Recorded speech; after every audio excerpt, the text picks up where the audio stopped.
Hello friends, आज हम पढ़ने जा रहे हैं एक्सपोनेंट रूल्स।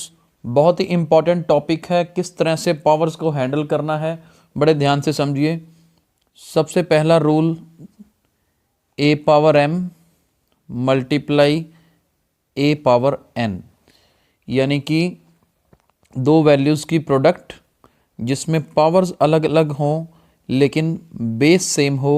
ये नीचे ए जो है इसको बेस बोलेंगे और ऊपर इसकी पावर एम और एन।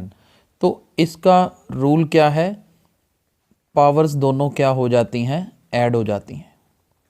बड़े ध्यान से देखिएगा, ये हमारा रूल है। इसकी एग्जांपल देखते हैं किस तरीके से। मान लीजिए हमारे पास 2 पावर 3 मल्टीप्लाई 2 पावर 2 आ जाए। अब देखिए इसको प्रोडक्ट करना है और इनकी पावर्स को किस तरीके से हमने ऐड करना है। देखिए बेस दोनों में सेम है, यहाँ भी 2 यहाँ भी 2।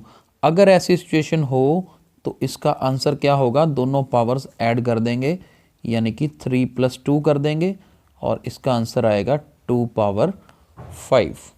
राइट, सॉल्व करने में आप कर सकते थे 2 क्यूब इज़ 8, 2 स्क्वायर इज़ 4, 8 4 ज़र 32 और 2 पावर 5 भी क्या होता है 32। लेकिन हम इस वीडियो में आज पावर्स की फॉर्म में इसको लिखना सीख रहे हैं। तो सबसे पहली चीज़, अगर बेस सेम है तो पावर्स क्या करनी है, ऐड करनी है। लेकिन ऐड कब होंगी, जब बीच में मल्टीप्लाई का निशान है, यानी कि जब मल्टीप्लाई है बेस सेम है तो पावर्स को क्या कर देना है, ऐड कर देना है। अब देखिए सेकंड रूल क्या है, यानी कि अगर मल्टीप्लाई की बजाय डिवाइड हो, यानी a power m divided by a power n, इसको और कैसे लिखा जा सकता है, a power m upon a power n. Right, तो बेस सेम है, यहाँ पर पावर्स डिफरेंट हैं और बीच में कौन सा निशान है, डिवाइड का निशान है। तो इस केस में क्या होगा, इस केस में पावर सब्ट्रैक्ट हो जाएंगी, यानी कि m माइनस एन कर देना है। जब मल्टीप्लाई था तो पावर्स को ऐड किया था, m + n कर दिया था। अब डिवाइड है तो पावर्स को सब्ट्रैक्ट कर देना है, m - n कर देना है। देखते हैं ये क्वेश्चन कैसे करना है। मान लीजिए आपके पास क्वेश्चन है 2 power 5 divided by 2 power 3। Right, तो इसको कैसे हैंडल करेंगे, बेस सेम है तो पावर सब्ट्रैक्ट कर दीजिए, यानी कि 5 - 3 कर दीजिए और इसका आंसर क्या आएगा, 2 स्क्वायर। राइट, ये डिवाइड का मतलब, इसको आप ऐसे भी लिख सकते थे 2 पावर 5 नीचे 2 पावर 3। तो डिवीज़न का मतलब भी यही है। तो हमने अभी तक दो रूल्स पढ़े कि अगर मल्टीप्लाई हो बेस सेम हो तो पावर्स को ऐड कर देना है, डिवाइड हो बेस सेम हो तो पावर्स को क्या कर देना है, सब्ट्रैक्ट कर देना है। आगे चलते हैं, नेक्स्ट रूल देखिए, a power m multiply b power m. अब इस रूल में क्या डिफरेंस है कि बेस डिफरेंट है, पावर सेम है।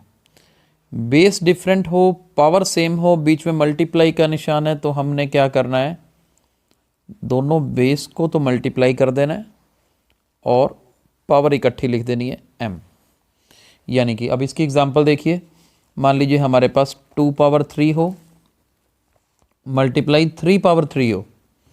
राइट, तो बेस दोनों डिफरेंट ले लिया हमने, तो इसका आंसर क्या आएगा, 2 × 3।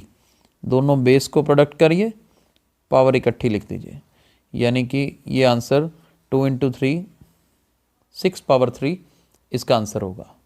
इसी तरह से अगर a power m divided by b power m हो, यहाँ पर भी देखिए बेस अलग अलग हैं, पावर सेम है, तो इकट्ठा कर सकते हैं a/b power m।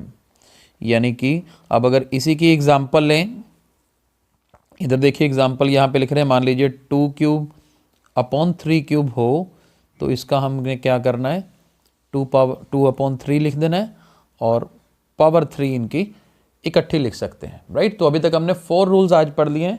Next rule पे चलते हैं। नेक्स्ट रूल देखिए, नेक्स्ट रूल है a power x power y। अगर ऐसा हो तो इसका आंसर क्या होगा, a पावर x और y दोनों क्या हो जाएंगे, मल्टीप्लाई हो जाएंगे। अब इसकी एग्जांपल देखिए, जैसे 2 पावर 3 और फर्दर इसकी पावर 7 हो, राइट। 2 पावर 3 पावर 7 है, तो इसका आंसर क्या होगा, 2 और 3 को 7 से मल्टीप्लाई कर देना है पावर में, और इसका आंसर होगा 7 इंटू 3 21, राइट। तो एक ये रूल याद रखना है।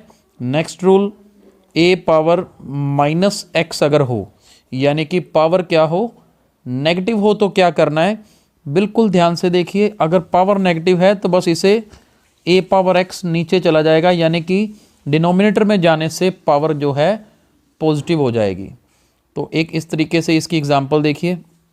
मान लीजिए 2 पावर -3 हो, तो हम इसे क्या लिख सकते हैं, 1/2 क्यूब लिख सकते हैं। सेम वे में अगर हमारे पास a पावर x है, आप बस उल्टा लिखते हैं तो वो नीचे भी पावर क्या हो जाएगी, a पावर -x हो जाएगी। तो दोनों एक दूसरे का रेसिप्रोकल होते हैं।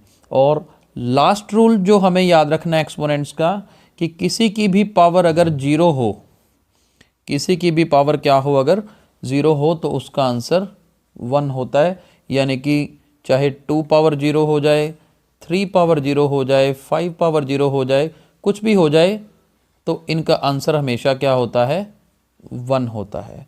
तो आज हमने एक्सपोनेंट के रूल्स पढ़े हैं। हमारे अगले वीडियो में हम कुछ डिफ़िकल्ट क्वेश्चंस भी करेंगे। तो फिलहाल इन रूल्स को अच्छे से स्टडी करिए। आई होप आपको ये रूल्स समझ आए होंगे। हमारे वीडियोस को लाइक और शेयर जरूर करते रहें। Thank you so much.